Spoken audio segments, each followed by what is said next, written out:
প্রিয় বন্ধুরা, আসসালামু আলাইকুম। আমি এখন পড়তে যাচ্ছি আরো একটি ওয়েস্টার্ন গল্প। নাম শেয়ানে শেয়ানে। এক। আস্তবলের সামনে এসে সিগারেট ধরানোর পর জেমস মর্গান খেয়াল করলো দেয়াশালাইয়ে আর একটি কাঠিও অবশিষ্ট নেই। বিরক্ত হয়ে বাক্সটা প্রধান সড়কের লাগোয়া নর্দমায় ছুঁড়ে ফেলল ও এক মুখ ধোঁয়া ছেড়ে ঘোড়ার মুখ ঘুরিয়ে আস্তবলের দিকে এগোলো। সামনের বেঞ্চিতে বসা জোয়ান একটা ছেলে দেখছে ওকে, ছোট ছোট চোখে একরাশ কৌতূহল। জেমস যখন স্যাডল ছেড়ে তার দিকে এগিয়ে গেল, ওর লম্বা সুঠাম শরীর আর উড়োতে বাঁধা জোড়া পিস্তলের উপর আটকে থাকলো ছেলেটার চোখ। ঘোড়ার লাগাম হস্তান্তরের পর তরুণ হসলারের সেরে যাওয়া আসনে বসল মর্গান। ঘণ্টাখানেক পর আসবো, ভালো করে যত্ন করো, ছেলেটার উদ্দেশ্যে বলল। একটা রূপোর ঈগল দেব তোমাকে। মাথা ঝাঁকিয়ে ওকে আশ্বস্ত করলো সে। অনেক দূর থেকে এসেছো না? ওয়াই ওমিং। সিগারেট শেষ করে আস্তবল ছাড়লো মর্গান। শূন্য প্রায় রাস্তা ধরে দক্ষিণে এগোলো। হাতের ডানে একটা সেলুন দেখে রাস্তা পেরিয়ে ঢুকে পড়ল ভেতরে।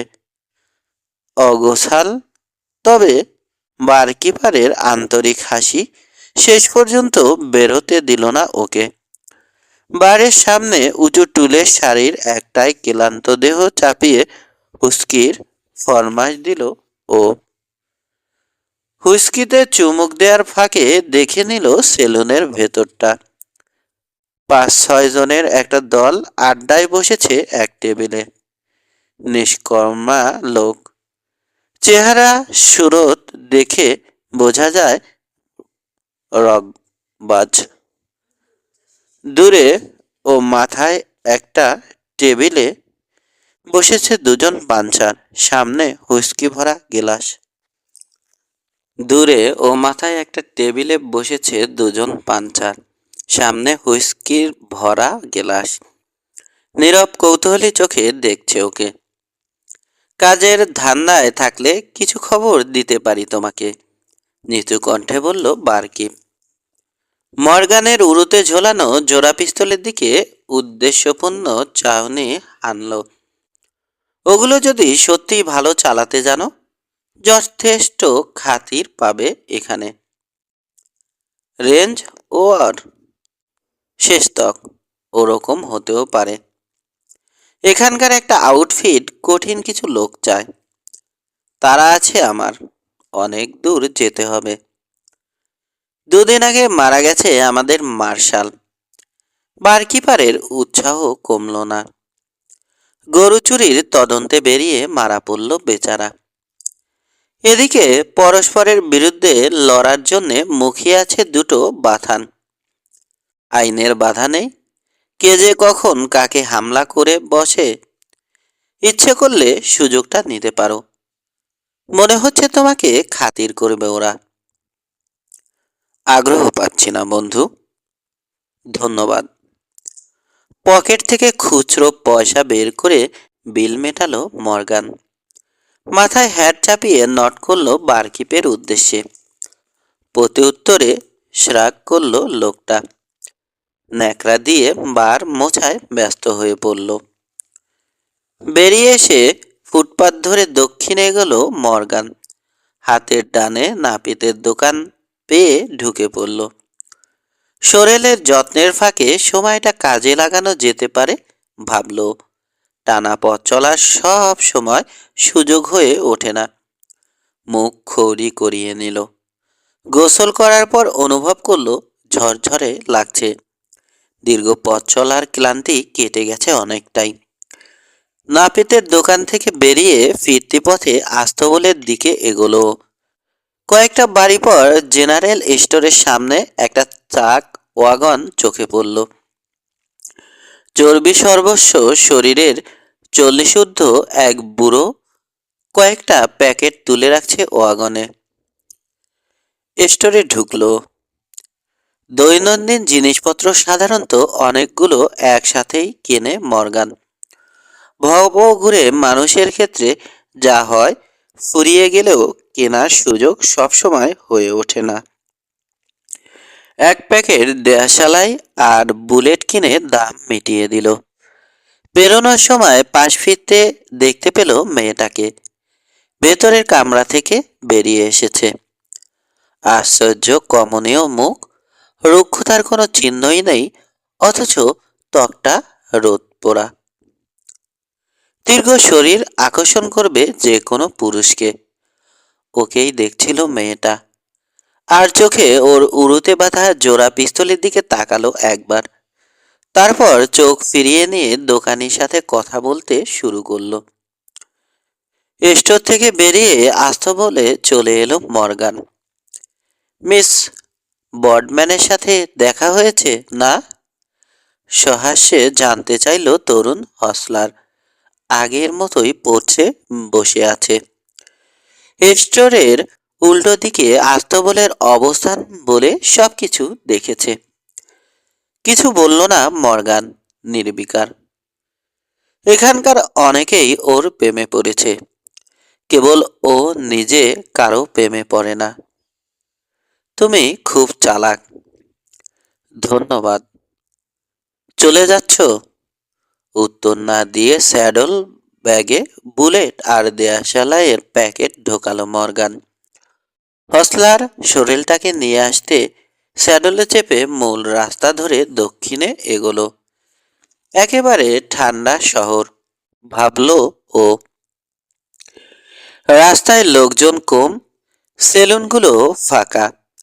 আয়তন অনুযায়ী যেরকম হওয়ার কথা তত লোক বাস করে না এখানে। ক্যাসল টাউনে আগেও এসেছে ও। বছর দুই আগে যেমন দেখেছিল তেমনি আছে শহরটা, খুব একটা বদলায়নি। রাস্তার দুপাশে সারিবদ্ধ দোকানের বেশিরভাগই বন্ধ। কাজ চলছে কিছু দোকানের। একেবারে দক্ষিণে আবাসিক এলাকা। জেনারেল স্টোর, হোটেল, ব্যাংক, ল অফিস, গির্জা সবই আছে। ক্যাসল টাউন বড় শহর ঠিকই, কিন্তু এর বড় অসঙ্গতি হচ্ছে দৈন দশা। শহরের ওপাশে মিশরে যাওয়ার টেইল, ক্যালট্রপ ক্যানিয়নের পশ্চিমে ওল্ডম্যান মাউন্টেন্স হয়ে মিশরি নদীর কাছে শেষ হয়েছে। নদীর ওপারে মর্গানের আপাতত গন্তব্য। অবশ্য তার আগেও থামতে পারে। টেক্সাস থেকে যতটা সম্ভব দূরে থাকতে চায় ও। স্যাডল ব্যাগের টাকাগুলো কাজে লাগিয়ে নির্ঝঞ্ঝাট জীবন শুরু করার ইচ্ছে। বামে মোড় নিয়েছে রাস্তা, উল্টো দিকে একটা গলি। মোড় ঘুরে চওড়া রাস্তার উপর চোখ পড়তে বিস্মিত হলো মর্গান। এসপারের আলতো ছোঁয়ায় দাঁড়িয়ে পড়ল শরীরটা। 50 গজ দূরে কাত হয়ে পড়ে আছে সাক ওয়াগান। একটু আগে জেনারেল স্টোরের সামনে দেখে এসেছে যেটা। ধুলোর উপর বসে কোকাচ্ছে বুড়ো, আর রাস্তার ঠিক মাঝখানে মেয়েটাকে ঘিরে রেখেছে তিনজন। আশ্চর্য কঠোর হয়ে গেছে সুন্দর মুখটা। জেদ আর ক্ষোভে স্বাভাবিকের চেয়ে একটু বেশি উজ্জ্বল দেখাচ্ছে। এত দূর থেকেও স্পষ্ট দেখতে পেল মর্গান। কয়েক কদম এগোলো শরীরটা। এখনো ওর উপস্থিতি টের পায়নি কেউ। বলেছি তো, চড়া সুরে বলল মেয়েটি। অধৈর্য দেখাচ্ছে। যাব না আমি। যাচ্ছ তুমি ম্যাম? শরীরের তুলনায় ঘাড় মোটা এমন একজন বলল। পাঞ্চারের পোশাক পরনে, কোমরে 6 শুটার। টেনিসনকে আমার কথা আগেই বলেছি। ঝাঁজ মেয়েটার কণ্ঠে। জানতাম জোর করেই নিয়ে যেতে হবে। 2 কদম এগোলো লোকটা। পিছিয়ে গেল নীল নয়না, আতঙ্কিত। তোমরা সবাই কাপুরুষ, তোমাদের বস ও একজন মহিলার সাথে জোর করতে পারছে না তোমাদের? খড়খড় শব্দে হাসলো ঘাড় মোটা। কেউ যখন অবাধ্য হয় তখন তাকে জোর করতেই হয় ম্যাম। হাত বাড়িয়ে মেয়েটার কবজি চেপে ধরল সে, কিন্তু ঝাড়া মেরে ছাড়িয়ে নিল নীল নয়না। রুখে দাঁড়ালো এবার, দ্রুত হাত চালালো পাঞ্চার। চরটা গালে পড়তে কাত হয়ে পড়ে গেল মিস বডম্যান। সরে এসো বাছা। লোকটা ফের এগোতে নিচু কণ্ঠে নির্দেশ দিল মর্গান। তপ্ত লোহার ছ্যাঁকা খেয়েছে যেন। থমকে দাঁড়ালো পাঞ্চার। বিকৃত হয়ে গেছে মুখ। ধীরে ধীরে ঘুরে দাঁড়ালো। কোমরের কাছে চলে গেছে ডান হাত। বিরক্তি আর ভৎসনা দেখা গেল নীল চোখে। কোন নর্দমা থেকে উঠে এসেছ হাদারাম? রাগে চেঁচালো সে। ওয়াইওমিং যদি তাই হয়। তুমি একটা আস্ত বোকা। মর্গানের কথা কেড়ে নিল সে। মরার শখ হয়েছে নাকি? লেডির কাছ থেকে সরে এসো সবাই, ফের বলল। নির্লিপ্ত চাহনিতে দেখছে পিস্তলের কাছে চলে গেছে সবার হাত। একটা উপলক্ষ পেলে মুহূর্তে হাতে চলে আসবে, আগুন ঝরাবে। সাহস আছে তোমার স্ট্রেঞ্জার, নাকি মাথায় ঘিলু কম বুঝতে পারছি না। হালকা সুরে বলল আরেকজন। তিনজনের বিরুদ্ধে ডুয়েল লড়ার খায়েশ হয়েছে দেখছি। আর চোখে সঙ্গীদের দিকে তাকালো সে, মুখে চাপা কৌতুকের হাসি। দেখেছ পয়েট, উরুতে আবার জোড়া পিস্তল ঝুলিয়েছে। ওহো, গায়ে পড়ে জ্ঞান দিতে আসা কোনো মাস্টার বাবুকে কখনো পিস্তল ঝোলাতে দেখিনি আমি। তোমরা কখনো দেখেছ? সস্তা তামাশায় ভ্রুক্ষেপ করল না মর্গান। ভাবলে সিন দেখাচ্ছে ওকে। সতর্ক দৃষ্টিতে দেখছে লোকগুলোকে। হিসাবে ভুল করছে ওরা। প্রচণ্ড আত্মবিশ্বাসী দেখাচ্ছে তিনজনকে। সংখ্যায় বেশি বলে পরোয়া করছে না। মর্গানের টান টান হয়ে দাঁড়ানো ভঙ্গি, চোখের সেন দৃষ্টি কিংবা শীতল নির্বিকার আচরণ মানেই সমূহ বিপদ, কিন্তু কোনোটাই ধরতে পারছে না। ভুল করতে যাচ্ছে ওরা, করুণার সাথে ভাবল মর্গান। এদের কেউই পিস্তলে চালু নয়, সেফ উদ্যত পাঞ্চার কেবল। মাপ চেয়ে চলে যাও বাছা। পয়েট হয়তো ক্ষমা করতেও পারে, তাচ্ছিল্যের সাথে বলল দ্বিতীয়জন। ওদের সাথে যেতে চাও ম্যাম? মিস বডম্যানের উদ্দেশ্যে জানতে চাইল মর্গান। না, স্পষ্ট সুরে বলল মেয়েটি। উঠে দাঁড়িয়েছে। ব্যাস, চুকে গেল ব্যাপারটা। নিজের চরকায় তেল দাও তোমরা। পয়েট, ঘাড়মোটাকে ডাকলো তৃতীয়জন। সাহস দেখো ওর, কেমন চালবাজি করছে। পিস্তলের গুলিতে উত্তর দিল ঘাড়মোটা। জটিটি অস্ত্র তুলেই গুলি করল। মর্গানের পেছনে বাড়ির দেয়ালে চলটা উঠালো গুলিটা। ওদিকে ধুলোর উপর নিথর পড়ে থাকলো তার দেহ। নিঃশ্বাস দাঁড়িয়ে আছে অন্যরা। সঙ্গীর পরিণতি দেখে আতঙ্কে সিটিয়ে গেছে। কখন অস্ত্র বের করে গুলি করেছে মর্গান টেরই পায়নি কেউ। ভাগো সবাই, বিরক্ত স্বরে বলল মর্গান। জানে লড়ার মুরদ এদের কারণেই। শুধু শুধু একটা বুলেট খরচ হলো।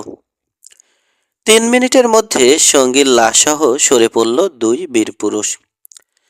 বিস্ময় আর ঘটনার আকস্মিকতা সামলে নিতে সময় নিল মেয়েটি।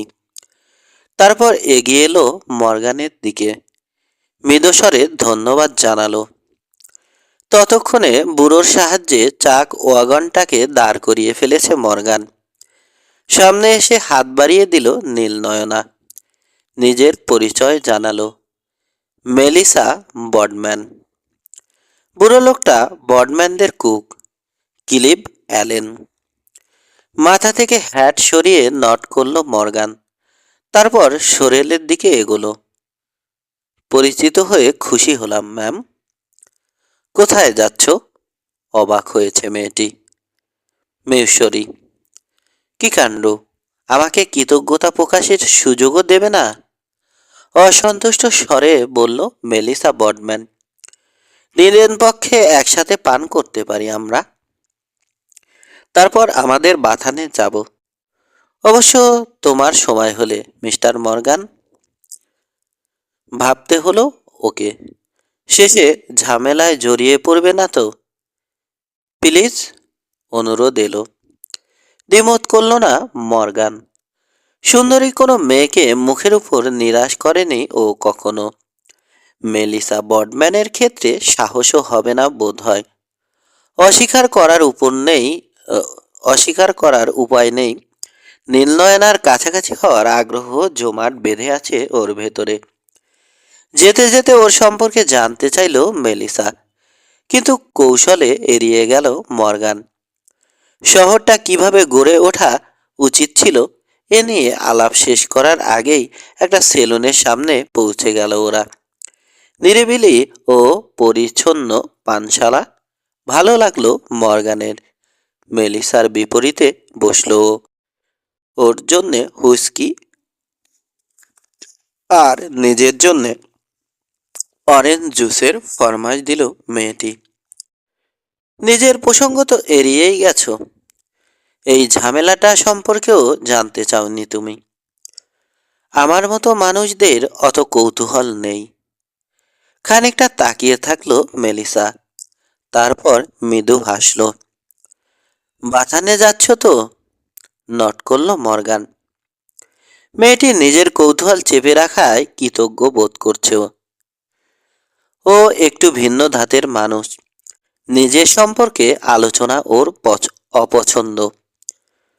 মেলিসা হয়তো তা বুঝতে পেরেছে, কিংবা হতে পারে ভুলও বুঝেছে। নিজের সম্পর্কে যে লোক কিছু জানতে চায় না তার জীবনে আপত্তিকর কিছু থাকবেই, এ ধরনের চিন্তা মেয়েটির মাথায় খেলে যাওয়া বিচিত্র কিছু নয়। সেসব ভেবে মাথা ঘামালো না মর্গান। ওর সম্পর্কে কে কি মনে করলো তা নিয়ে চিন্তা করা ওর ধাতে নেই। উঠল ওরা। পানীয়ের দাম পরিশোধ করেছে মেলিসা। এ নিয়ে আগ বাড়িয়ে ভদ্রতা দেখাতে যায়নি মর্গান, কৃতজ্ঞতা প্রকাশের সুযোগ দিচ্ছে। ওয়াগনের কাছে এসে সরেলে চাপল। চালকের আসনে বসে অপেক্ষা করছিল ক্লিভ অ্যালেন। তার পাশে উঠে বসল মেলিসা। শহর ছাড়িয়ে পূবের টেইল ধরে এগোলো ওয়াগন। ইতোমধ্যে বডম্যানদের সম্পর্কে অনেক কিছু জেনে ফেলেছে মর্গান। মেলিসার বাবা 50 এক বুড়ো যে মুক্ত সরল জীবন পছন্দ করে। টেনেসি সেরে তাই এদিকে এসেছে বাপ বেটি। অল্প সময়ের মধ্যে এখানে মোটামুটি গুছিয়ে নিয়েছে। মিসেস বডম্যান মারা গেছে মেলিসার যখন 11 চলছিল। বলতে গেলে কুকের হাতেই বড় হয়েছে মেলিসা। বাপ মেয়ে আর গিলিপ, এ তিনজন মিলে ওদের পরিবার। বলতে গেলে কুকের হাতেই বড় হয়েছে মেলিসা। বাপ মেয়ে আর কিলিপ, এ তিনজনে মিলে ওদের পরিবার। বামে মোড় নিয়েছে টেইল। হাতের ডানে মাইলখানেক দূরে ক্যাকটাস হিলের ঝাপসা দেহ। চিরুনির মতো খাঁজ কাটা চূড়োগুলো চোখে পড়ছে। ধুলি ধূসর পথের দুপাশে অনাবাদি জমি। পাহাড় চেয়ে পেরিয়ে আসার পর অবশ্য বদলে গেল পরিবেশ। ডানে বিস্তৃত তৃণভূমি চোখে পড়ল। বাতাসে দুলছে বড় বড় ঘাস। বাথানের জন্যে আদর্শ জায়গা। মর্গান ভেবে পেল না ওখানে কেন বসতি করেনি কেউ। এক পাশে খানিকটা উঁচু জমি। লসপোল পাইনের বিশাল ঝাড়ের সামনেই। ওখানে রান্স হাউস তৈরি করলে চমৎকার লাগবে। পেছনে ক্যাকটাস হিলের দৈত্যাকার অবয়ব জায়গাটার সৌন্দর্য বহুগুণ বাড়িয়ে দিয়েছে। ফেলাকবি বাথানে পৌঁছতে দুপুর হয়ে গেল। বিশাল ফটকের পর বিস্তীর্ণ তৃণভূমি, শেষে রান্স হাউস। বাথানটা এখনো প্রাথমিক অবস্থায় রয়েছে বলে অগোছাল লাগছে। অভিজ্ঞ হাতের ছোঁয়া পেলে সেরা হয়ে উঠতে পারে। সবচেয়ে আকর্ষণীয় জিনিস পাহাড়ের কোলে রাঞ্চ হাউজের অবস্থান। দূর থেকে চমৎকার লাগে। সুদর্শন এক বুড়োকে দেখা গেল পড়ছে। মেলিসার সাথে চেহারার মিল আছে। কৌতুকপূর্ণ দৃষ্টিতে মাপছে মর্গানকে। ক্ষীণ আগ্রহ প্রকাশ পেল চাহনিতে। ব্যক্তিত্ববান পুরুষ। প্রথম দর্শনে মনে হলো ওর কাছে। এরপর দৌড়ে বারান্দায় উপস্থিত হলো ছোট্ট একটা ছেলে। মেলিসাকে দেখে স্বর্গীয় হাসিতে উদ্ভাসিত হলো মুখ। ছুটে এসে মেলিসার কোলে জায়গা করে নিল। প্রাণবন্ত আর সজীব লাগছে বাচ্চাটাকে। দেরি করেছ, অভিযোগ করল ছেলেটা। বডম্যান কন্যা চুমো খেল তাকে। দুঃখিত শ্যান, এরকম হবে না আর। ঠিক তো? বাধ্য মেয়ের মতো মাথা ঝাঁকালো মেলিসা। খুশি হয়ে মায়ের কোল ছাড়ল শ্যান। ছুটে ঢুকে গেল ভেতরে। বারান্দায় উঠে এসে বাপের সামনে দাঁড়ালো মেলিসা। সকালে শহরে ঘটে যাওয়া ঘটনা জানালো। নির্বিকার মুখে শুনে গেল বাথান মালিক। মেলিসা থামার পর আপন মনে হাসল। ওর কাছে যাওয়াই ঠিক হতো, শেষে মন্তব্য করল। কি বলছো বাবা? লোকটা আমাকে ধরে নিয়ে জিতে বলেছে। আমি কি ফেরারি? ওর লোক আমার গায়ে হাত তুলেছে। হঠাৎ মর্গানের উপর চোখ পড়তে থেমে গেল মেলিসা। নিজেকে সামলে নিয়ে বাপের সাথে পরিচয় করিয়ে দিল অতিথিকে। সৌজন্যমূলক আলাপের ক্ষেত্রে যা হয় বেশি দূর এগোলো না। অতিথির মুখে মৃদু অস্বস্তির ছায়া হয়তো দেখিয়ে থাকবে মেলিসা। লাঞ্চের প্রসঙ্গ তুলে মর্গানকে নিয়ে ভেতরে ঢুকে পড়ল। বাবা তোমাকে পছন্দ করেনি, অস্বস্তি ভরা কণ্ঠে বলল। কিছু মনে করনি তো? না, এটাই স্বাভাবিক। কি বলতে চেয়েও নিজেকে নিবৃত্ত করে নিল মেয়েটি। শেষে শ্রাগ করে বলল, তবু আজকের ঘটনার জন্যে তোমার কাছে কৃতজ্ঞ আমরা। পাশাপাশি এগোলো মর্গান। এসব ছোটখাটো ব্যাপারে মাথা ঘামানো ওর ধাতে নেই। স্বয়ং ওর বাবাও মর্গানের বাউন্ডেলে জীবন পছন্দ করে না। তাই অনেক আগে বাড়ি ছেড়ে চলে এসেছে। ফেরে খুব কম, তাও জন্মদাত্রীর কারণে। শেষবার গিয়েছিল গত বড়দিনে। একসাথে লাঞ্চ করল ওরা। কফি আসার পরপরই হন্তদন্ত হয়ে ছুটে এলো ক্লিভ অ্যালেন। উদ্বেগে কুঁচকে গেছে বুড়োর চোখ মুখ। মেলিসাকে ডেকে নিয়ে বাইরে চলে গেল। ঠিক 2 মিনিট পর ফিরে এলো মেলিসা। ওর শুকনো মুখ আর উৎকণ্ঠা দেখে প্রমাদ গুনল মর্গান। জিজ্ঞেস করার ইচ্ছে হলো না, জানে নিজ থেকেই বলবে মেয়েটা। ছেড়ে যাওয়া আসনে বসলো মেলিসা। দ্বিধা ওর মুখে। এরকম হবে জানলে কিছুতে এখানে আসতে জোর করতাম না তোমাকে, ম্লান অপরাধী কণ্ঠে বলল। ওরা আসছে মিস্টার মর্গান, হয়তো জানে এখানে আছো তুমি। কিছুটা বুঝতে পারলো মর্গান, বাকিটা আন্দাজ করে নিল। মেরুদণ্ডে শীতল একটা অনুভূতি হচ্ছে। কোনো কারণ নেই, তবু বিপদের আগে ঠিক ঠিক টের পায় ও। আমি চাই না তোমাদের কোনো ক্ষতি হোক ম্যাম, শান্ত নিষ্কম্প সুরে বলল ও। কারা ওরা? আলফ্রেড টেনিসনের লোক। শহরে যারা আক্রমণ করেছিল আমাকে। 2 স্থির দৃষ্টিতে তাকিয়ে থাকলো মর্গান। চোখের পলক পড়ছে না। সেকেন্ড 2, 3, 5। কজন? শেষে জানতে চাইল ও। ফের শিহরণ উঠল মেরুদণ্ড বরাবর। বিপদ। 6 জন। সদ্য ফেলে আসা অতীতে ফিরে গেল সে। আবার ঝামেলা। এ জিনিসটাকেই ভয় পেয়েছিল, অথচ শেষ পর্যন্ত জড়িয়ে পড়ল বোধহয়, এবং খুব কম সময়ের মধ্যে। এরকম কিছু হতে পারে আশঙ্কা করেছিল, তবে ধারণা করতে পারেনি কয়েক ঘন্টার মধ্যে পিছু নেবে আলফ্রেড টেনিসন। লোকটা সম্পর্কে ওর অতি স্বচ্ছ ধারণা। ভয়ঙ্কর লোক সে। 5 ঘন্টার মধ্যে যে লোক নিজের কর্তব্য স্থির স্থির করে ফেলে, এছাড়া অন্য কিছু বলা যায় না তাকে। আরেকটা ব্যাপার পরিষ্কার, মেলিসা বডম্যান বা ফ্ল্যাগবি বাথানের সাথে তার বিরোধ চলছে। এদেরকে বেশ ভোগাবে লোকটা। আধ খাওয়া সিগারেট সাইদানিতে গুজে উঠে দাঁড়ালো মর্গান। ইচ্ছে করলে পেছন দিক দিয়ে চলে যেতে পারো তুমি, মিস্টার মর্গান, জানালো মেলিসা। ভয় আর আশঙ্কা দূর হয়ে গেছে মুখ থেকে। আত্মবিশ্বাস আর বুদ্ধিমত্তার ছটা চোখে। এখনো অনেক দূরে আছে ওরা। পাহাড়ের পাশ দিয়ে একটা ট্রেইল আছে, চিনি আমি।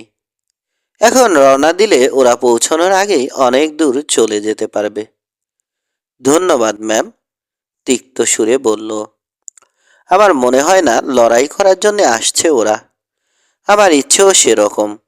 এখানে লড়তে যাওয়া মানে তোমাদের উপর ঝামেলা চাপিয়ে দেয়া। তাছাড়া আমি কোনো অন্যায় করিনি। ডুয়েলটা ফেয়ার ছিল।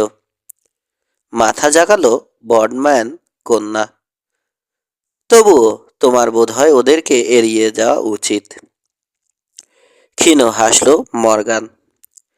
পিছিয়ে যাওয়া আমার খুব অপছন্দ ম্যাম। কিন্তু বলতে গিয়েও থেমে গেল মেয়েটি। শ্রাগ করে মৃদু হাসল। তুমি ভীষণ একরোখা মিস্টার মর্গান। দীর্ঘ পায়ে এগোলো মর্গান। পিছু নিল মেলিসা। সহসা উল্টো দিকের কামরা থেকে বেরিয়ে এলো বাড়ির সবচেয়ে ছোট্ট সদস্যটি। কিছু একটা বলতে চেয়েছিল সে, কিন্তু তার আগেই তাকে কোলে তুলে নিল মেলিসা। আবার ঘরে চলে যাও শ্যান। ছেলের কপালে চুমু খেয়ে বলল, আমি ফিরে না আসা পর্যন্ত ওখানেই থেকো, বুঝেছ? মাথা ঝাঁকালো ছেলেটা। তাড়াতাড়ি এসো, ঘুমোবো আমি। আমার শ্যান সোনা, লক্ষ্মী ছেলে। চলো তোমাকে পৌঁছে দিয়ে আসি। খানিক এগিয়ে অতিথির উদ্দেশ্যে পেছনে তাকালো মেলিসা। বারান্দায় চলে গেছে সে। দ্রুত পা চালালো ও। শ্যান পৌঁছে দিয়ে এক গাদা খেলনা রাখলো সামনে। প্রিয় খেলনাগুলো ঘোড়া, হান্টার, ইন্ডিয়ান। মেলিসা চায় না রান্স হাউসের সামনে চলে আসুক শ্যান। নিশ্চিন্ত হয়ে বারান্দায় এলো ও। ততক্ষণে অনেকটা কাছে চলে এসেছে টেনিসনের লোকেরা। পোস্ট থেকে 20 হাত দূরে এসে থামলো ওরা। 6 জন। এদের দুজনকে সকালে ক্যাসল টাউনে দেখেছে মর্গান। যে লোকটা মেলিসাকে চর মেরেছিল সে নেই।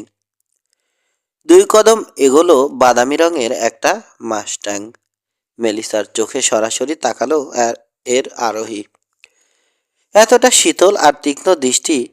মেলিসার মনে হলো লোকটা ওর চোখ ভেদ করে অন্তঃস্থল পর্যন্ত দেখতে পাচ্ছে, পড়ে নিচ্ছে সব চিন্তা ভাবনা। ছাইরঙা চোখগুলো যেন জ্বলন্ত অঙ্গার। অনুভব করে শিউরে উঠল ও। অজানা কারণে কেঁপে উঠল সারা শরীর। লোকটা আলফ্রেড টেনিসন। মাস্টাংয়ের উপর এমনভাবে বসেছে যাতে একই সাথে আত্মবিশ্বাস আর আভিজাত্য প্রকাশ পায়। একেবারেই সাধারণ বেশভূষা, নীল শার্ট, লেভাইসের প্যান্ট আর চামড়ার সাপোস। কাউহ্যান্ডের সাধারণ হ্যাট তার মাথায়, গলায় সাদা ব্যান্ডানা। কোমরে কিংবা উরুতে হোলস্টার বা পিস্তলের খাপ নেই। হাসছে টেনিসন। তার হাসি প্রাণবন্ত এবং আকৃষ্ট করার মতো। খানিকটা বিস্মিত হয়েছে মর্গান। ওর চিন্তায় ধারণায় আলফ্রেড টেনিসনের থাকা উচিত উল্টো সাজে, উল্টো মেজাজে। স্বীকার করতেই হবে ওর বিশ্বাসে চির ধরিয়েছে লোকটা। মর্গান ভেবে পেল না শত্রু হিসেবে ঠিক কিভাবে নেবে তাকে। বাইরে থেকে একেবারে সাধারণ মানুষ মনে হচ্ছে, হয়তো পুরোটাই ভান। কিন্তু নিশ্চিত হতে পারল না ও। লিসা, ভরাট গলায় ডাকলো টেনিসন। তোমাকে যেতে বলেছিলাম। আমার গায়ে হাত তুলতে বলনি নিশ্চয়, রুক্ষ স্বরে বলল মেলিসা বডম্যান। অনেকটা সামলে নিয়েছে, যদিও কণ্ঠের অস্বস্তি বা মানসিক অস্থিরতা তাতে ঢাকা পড়েনি। ম্লান হলো না টেনিসনের হাসি। সপ্তাহখানেক বিছানা ছাড়তে পারবে না ও, চাকুরিও খুইয়েছে। আর চোখে মর্গানের দিকে তাকালো সে, চোখে অর্থপূর্ণ দৃষ্টি। কারণ তোমার গায়ে হাত তুলেছে ও। আমার সম্পদের গায়ে কারো হাত পড়বে তা কিভাবে বরদাস্ত করি? করবও না। কবে হলাম? বিদ্রূপ করল মেলিসা। ভালো করে জানো তুমি, একই সুরে জবাব দিল টেনিসন। মেলিসার উত্তরের অপেক্ষা করল না, সরাসরি মর্গানের দিকে তাকালো সে এবার। শীতল হয়ে এলো ভরাট কণ্ঠ। মিস্টার জেমস মর্গান, ওমিং থেকে এসেছ, যাবে মিশরি। আশা করছি আগামীকালের মধ্যে যাত্রা করবে তুমি। আমার এক ক্রুকে খুন করেছ, তবু একটা সুযোগ দিচ্ছি তোমাকে। এখনই যেতে হবে বললে না? শোনো মিস্টার, সকালের ডুয়েলটা ফেয়ার ছিল। হাসলেও লোকটার বলা তথ্যগুলো ভাবাচ্ছে মর্গানকে। আমার আগেই পিস্তলে হাত দিয়েছিল তোমার লোক। খুঁটিনাটি তথ্যগুলো জানলো কিভাবে? নিজের লোক, হসলার ছেলেটা, বারকিপ, তিনজনের সাথে আলাপ করে তা সম্ভব। কাজটা সে করেছে সংক্ষিপ্ত সময়ে। বোঝা যাচ্ছে চালু লোক, নাকি অন্য কোনো ব্যাপার? থেমে গেলে অবশ্য ভালোই হবে, খেলাটা জমবে। কি যেন একটা আছে তার বলার সুরে, নাকি ভুল শুনেছি? কিছুটা অস্বস্তি বোধ করল মর্গান। পরিস্থিতিটা পছন্দ হচ্ছে না ওর। এখানে এসেছো কেন? আমাকে হুমকি দিতে? টেনিসনের দৃষ্টি স্থির হলো ওর উপর। দুর্বোধ্য হাসি ঝুলছে ঠোঁটের কোণে। নীরবে দেখলো ওকে, তারপর অলস ভঙ্গিতে স্যাডলে নড়ে চড়ে বসল। টেনিসনের দৃষ্টি স্থির হলো ওর উপর। দুর্বোধ্য হাসি ঝুলছে ঠোঁটের কোণে। নীরবে দেখলো ওকে, তারপর অলস ভঙ্গিতে স্যাডলে নড়ে চড়ে বসল। তুমি এসেছো কেন মর্গান? হেসে পাল্টা জানতে চাইল। ঘন্টা দুয়েক আগে একটা খুন করে এসেছো, এখন গা ঢাকা দেয়াই উচিত তোমার। ডুয়েলটা হয়তো ফেয়ার ছিল, কিন্তু টার্নার, মানে যাকে খুন করলে, ওর বন্ধুরা যদি তোমাকে চ্যালেঞ্জ করে? প্রিয়জন হত্যার বদলা নেয়ার অধিকার সবারই আছে, তাই না? পরামর্শ চাইনি, কিন্তু এটাই আমার শেষ কথা, ঘোষণা করল টেনিসন। চাপা দম্ভ প্রকাশ পেল কণ্ঠে। তুমি চলে গেলে অযথা কিছু ঝামেলা এড়াতে পারবো আমরা। আমার ধারণা সেরকম ইচ্ছে তোমারও আছে। এবার মেলিসার দিকে তাকালো সে, খানিকটা কোমল সুরে বলল, জায়গাটা আমাকে ছেড়ে দেয়া উচিত তোমার। সন্দেহ আছে আমার। মনে হলো তর্ক করবে টেনিসন। ক্ষণিকের জন্যে ক্ষোভ দেখা গেল চোখে, কিন্তু নিজেকে সামলে নিয়ে হাসল সে। শ্যান কোথায়? রক্ত সরে গেল মেলিসা বডম্যানের মুখ থেকে। আতঙ্ক ফুটে উঠল চোখে।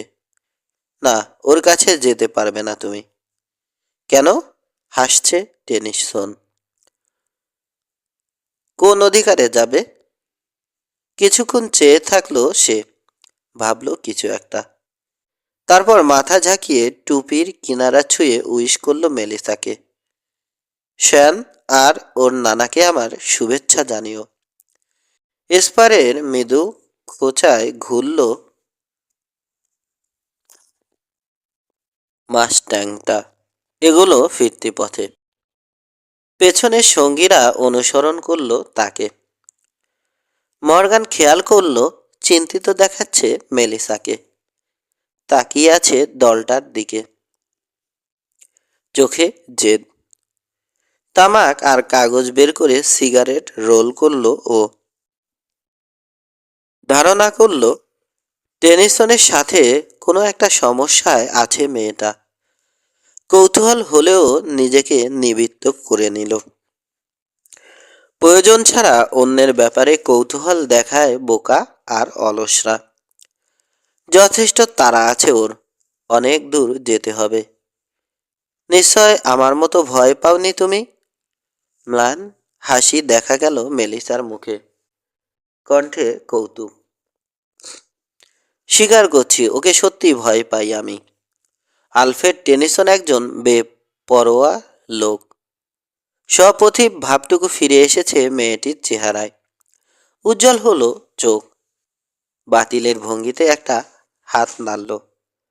এবং খারাপ লোক, অন্তত এখন। আমাকে একটা সুযোগ দিয়েছে ও, ওটা নেব আমি। সোরেলের কাছে এসে দাঁড়ালো মেলিসা বর্ডম্যান, চোখে কৃতজ্ঞ দৃষ্টি। Good luck mister Morgan. স্যাডেলে চেপে টেইলের পথ ধরল মর্গান। আলফ্রেড টেনিসন সাবধানী ও দ্রুত। ওকে কি এভাবে ছেড়ে দেবে ভাবছে মর্গান, নাকি বুঝে গেছে গন্তব্যে পৌঁছানোর তাড়া আছে ওর? এ ধরনের লোকদের ক্ষেত্রে যা হয় কখনো পিছু ছাড়ে না। টেনিসন ঠিক ওরকম না হলেও লোকটার মধ্যে মর্গান এমন কিছু দেখেছে যাতে ওর ধারণা হয়েছে একটা সুযোগ সত্যি পেয়েছে। আদেও কি তাই? হতে পারে ক্যাসল টাউন পেরোনোর আগেই চোরাগোপ্তা হামলায় প্রাণ হারাবেও, কিংবা হয়তো অযথায় সন্দেহ করছে। আসলে লোকটা সম্পর্কে পরিষ্কার ধারণা নেই ওর। মিনিট পাঁচেকের সাক্ষাতে তা পাওয়াও সম্ভব নয়, কিন্তু অবচেতন মন থেকে একটা হামলা আশা করছে মর্গান, এবং তৈরি আছে ও। ব্ল্যাকবি বাথানের সীমানা ছাড়িয়ে মাইল চারেক আসার পর রাশ টানল। সময় নিয়ে সিগারেট ধরালো। দৃষ্টি 200 গজ দূরের উঁচু উপত্যকায়। যাওয়ার সময়ও জায়গাটা ওর দৃষ্টি আকর্ষণ করেছিল। চকিতে মনে হলো মিশরি কেন এখানেই থেমে যেতে পারে। সেটা কি উচিত হবে যেখানে রয়েছে আলফ্রেড টেনিসনের মতো শত্রু, যে মাত্র 5 ঘন্টার মধ্যে শত্রু নিধনে বেরিয়ে পড়ে, তাও ক্ষুদ্র কারণে? মর্গান কাপুরুষ নয়, ঝামেলা এড়াতে পারে না, এটাই হচ্ছে ওর দোষ। গন্তব্যে পৌঁছতে আরও দীর্ঘ পথ পাড়ি দিতে হবে ওকে। এ কদিনের যাত্রায় ক্লান্তি এসেছে, থামার আকুতি আছে ওর ভেতর, তবু উপায় নেই। ক্যাসল টাউন ওর জন্য বিপজ্জনক হয়ে উঠতে পারে। মর্গানের মাথা ব্যথা সেখানেই। শান্তিপূর্ণ একটা জায়গায় স্থির হতে চায় ও। আলতো পায়ে এসপার দাবালো জেমস মর্গান। 100 গজের মতো এগিয়ে বামে টেইলে নেমে পড়ল ঘোড়াটা। আশপাশে প্রচুর ঘাস আর ছোট ছোট জুনিপার ঝোপ। উপত্যকাটা আরও সামনে। ধীরে অলস ভঙ্গিতে ওখানে উঠে এলো সোরেলটা, কিন্তু সওয়ারির মধ্যেই আগ্রহ বেশি। কিছুক্ষণ চোখ বুজিয়ে থাকলো ও। বুক ভরে টেনে নিল পাইনের সুবাস মাখা বাতাস। চোখ খুলে পরিপূর্ণ দৃষ্টিতে তাকালো তৃণভূমির দিকে। পুরো জায়গাটা সবুজ ঘাসে ছাওয়া।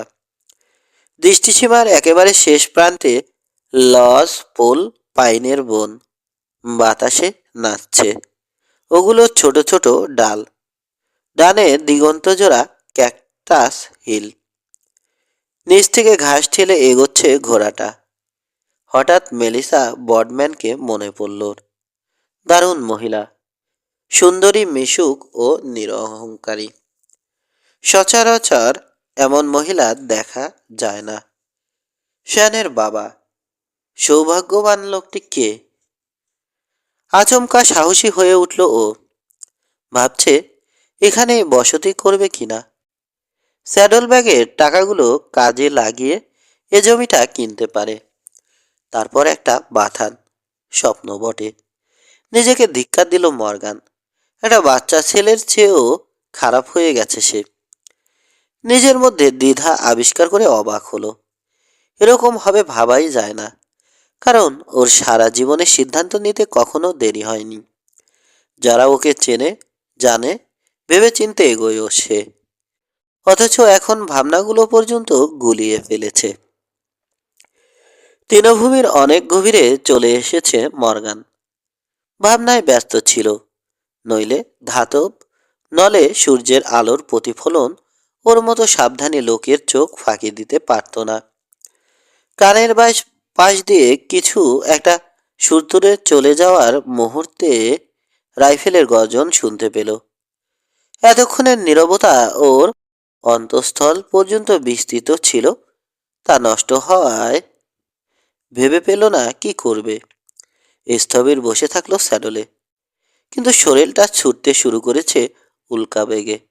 পাইনের বন বরাবর ছুটছে। প্রথমবার লক্ষ্যভ্রষ্ট হলেও এবার আর হলো না। মর্গানের ডান কাঁধে বিঁধল গুলিটা। সবে হুঁশ ফিরেছে ওর তখন। মাথা নিচু করে স্যাডলের সাথে শরীর মিশিয়ে ফেলেছে। গুলির তীব্র ধাক্কায় পেছনে হেলে পড়ল দেহ।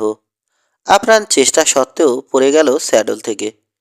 র্যাকাবে আটকে রইল ডান পা। ওদিকে ছুটে চলেছে ঘোড়াটা। হায় খোদা, প্রান্তরটা যদি ঘাসের না হতো, এতক্ষণে দফা রফা হয়ে যেত ওর। লোকটা যদি ফের লক্ষ্যভেদ করতে পারে তাহলেই সেরেছে। এবার লাগানো একেবারেই সহজ। শূন্য প্রান্তরে আরেকবার রাইফেল গর্জে ওঠার আগেই রেকাব থেকে পা মুক্ত করে ঘাসের উপর শরীর ছেড়ে দিল মর্গান। দূরে সরে যাচ্ছে ঘোড়াটা। পিঠে প্রচণ্ড ব্যথা পেয়েছে সত্যি, কিন্তু এও ঠিক আপাতত মুক্ত সে, কিছুক্ষণের জন্যে হলেও। লম্বা ঘাসের আড়াল থাকায় ওর অবস্থান আঁচ করতে পারবে না লোকটা। 50 গজের মধ্যে আছে আত্মতায়ী, ধারণা করল মর্গান। বুক ধরপর আর পাগলা নিঃশ্বাস স্বাভাবিক হতে চারপাশে শব্দ শোনার আশায় ইন্দ্রিয়গুলোকে অবাধ স্বাধীনতা দিল মর্গান। ঠায় পড়ে আছে ও, কান খাড়া, চোখের পলক পর্যন্ত ফেলছে না। বাতাসে ঘাস নড়ার শাসা শব্দ ছাপিয়ে অন্য কিছু কানে এলো না। অনেকক্ষণ পর নিশ্চিত হলো এগিয়ে আসছে না কেউ। এ ফুরসতে ক্ষতটার দিকে মনোযোগ দিল। এক খাবলা মাংস তুলে নিয়ে চলে গেছে সীসা। অনবরত রক্ত ঝরছে। মোটামুটি গুরুতর ভোগাবে কয়েকদিন। দাঁতে দাঁত চেপে যন্ত্রণা সহ্য করার প্রয়াস পাচ্ছেও। ভয় হচ্ছে অত্যাধিক ব্যথায় না শেষে ছটফট করতে শুরু করে, আর এ সুযোগে ওর অবস্থান জেনে ফেলবে লোকটা। বাম হাতে হোলেস্টার থেকে কোল্ড বের করে পাশে রাখলো। সময় নিয়ে খুলল শার্টখানা। হাতা ছিঁড়ে বগলের নিচ দিয়ে কাঁধে বেঁধে ফেলল। তেমন জুৎসই হয়নি, তবে এক হাতে এর চেয়ে ভালো কিছু সম্ভবও নয়। এটুকু করেই ক্লান্তি লাগছে। কান খাড়া করে পুরো 20 মিনিট পড়ে থাকলো। অধৈর্য লাগছে। ক্ষতের যন্ত্রণা বন্ধ হয়নি, মনে হচ্ছে বেড়েই চলেছে। ওদিকে অসীম ধৈর্যের পরিচয় দিচ্ছে প্রতিপক্ষ। পেশাদার লোক, ভাবল মর্গান। ঝুঁকি নিয়ে নিজের অবস্থান থেকে বেরিয়ে আসতে নারাজ। নিজের সুবিধাজনক অবস্থানে থেকে গ্যারাকলে ফেলে দিয়েছে ওকে। ইতোমধ্যে কয়েকবার রাইফেলে আলোর প্রতিফলন চোখে পড়েছে ওর। যে লোক এত সময় ধৈর্য ধরে অপেক্ষা করতে পারে, এরকম বোকামি করবে না সে। গিরো কোনো উদ্দেশ্য আছেই, এবং তা জানে মর্গান। লোকটা চায় ঘাসের আড়াল থেকে বেরিয়ে আসুক ও। সে ইচ্ছে ওর আছে ঠিকই, তবে সময়ে সুযোগ সুযোগ মতো বেরোবে। হয়তো মাত্র একবারই গুলি করার সুযোগ পাবে। এই একবারেই সফল হতে হবে। আশার কথা বাম হাতেও সমান তালে অস্ত্র চালাতে পারে ও। লক্ষ্যভেদেও দারুণ। ধীরে ধীরে একটা পরিকল্পনা দাঁড় করালো মর্গান। সম্ভাবনা বিচার করলো, ঝুঁকি বেশি, কিন্তু এছাড়া উপায়ও নেই। ঘন্টার পর ঘন্টা এখানে পড়ে থাকার মানে হয় না। মত বদলে কাছে চলে আসতে পারে লোকটা। তাহলে কিছুই করার থাকবে না ওর। কাজ সবার জন্যে একটা নির্দিষ্ট কাজ সারার জন্যে একটা নির্দিষ্ট সিসাই যথেষ্ট। কিছু দূর দাঁড়িয়ে আছে শরীরটা। চাপা নিচু স্বরে শীষ দিতে কান খাড়া করলো। ক্ষণিকের জন্য ইতস্তত করার পর ছুটতে শুরু করলো। শেষবারের মতো তীক্ষ্ণ দৃষ্টিতে চারপাশ দেখে নিল মর্গান। ইতি কর্তব্য স্থির করে নিল পুনরায়। ধরেই নিয়েছে ওর পরিকল্পনা আজ করে ফেলবে লোকটা। ঘোড়াটা কয়েক হাত দূরে চলে আসতে ঝটিতে উঠে দাঁড়ালো। ছুটতে শুরু করলো সোরেলের পাশাপাশি। হাত বাড়িয়ে স্যাডল হর্ন চেপে ধরে এক লাফে উঠে বসলো স্যাডলে। পমেল আঁকড়ে ধরে স্যাডলের সাথে মিশিয়ে ফেললো শরীর। এক নাগারে গুলি করে চলেছে প্রতিপক্ষ, কিন্তু লাগাতে পারছে না। এ অবস্থায় লক্ষ্যভেদ করা সহজও নয়। ওকে বেঁধানোর চেয়ে বরং ঘোড়াটাকে ফেরে ফেলা অনেক সহজ। কিন্তু তাতে অবস্থার হেরফের হবে না খুব একটা। অকস্মাৎ রাশ টানল মর্গান। গতিপথ বদলে উল্টো দিকে ঘোড়া ছোটালো। হাতে চলে এসেছে কোল্টখানা। পাইনবনের কাছে উঁচু জায়গাটায় চোখ পড়তে দেখতে পেল আত্মতায়ীকে। রাইফেল উঁচিয়ে গুলি করছে বিশালদেহী লোকটা। প্রতিপক্ষের মরিয়া অবস্থা আজ করতে পেরেছে। বুঝেছে নিজের সংকটাপন্ন অবস্থা। যত কাছে যাবে মর্গানের সম্ভাবনা তত বেড়ে যাবে। কাজটা শেষ করার তাগিদে আড়াল ছেড়ে বেরিয়ে এসেছে সে। নিশানা করে গুলি করল মর্গান। হ্যামার টানার সময় তীব্র বেগে কিছু একটা আঘাত করলো ওর ডান উরুতে। হুজুট খেয়েছে যেন, সামনের দিকে ঝুঁকে পড়ল। হাত ফসকে পড়ে যাচ্ছিল কোল্ট। শক্ত মুঠিতে চেপে ধরে স্যাডলের সাথে মিশে থাকার চেষ্টা করল।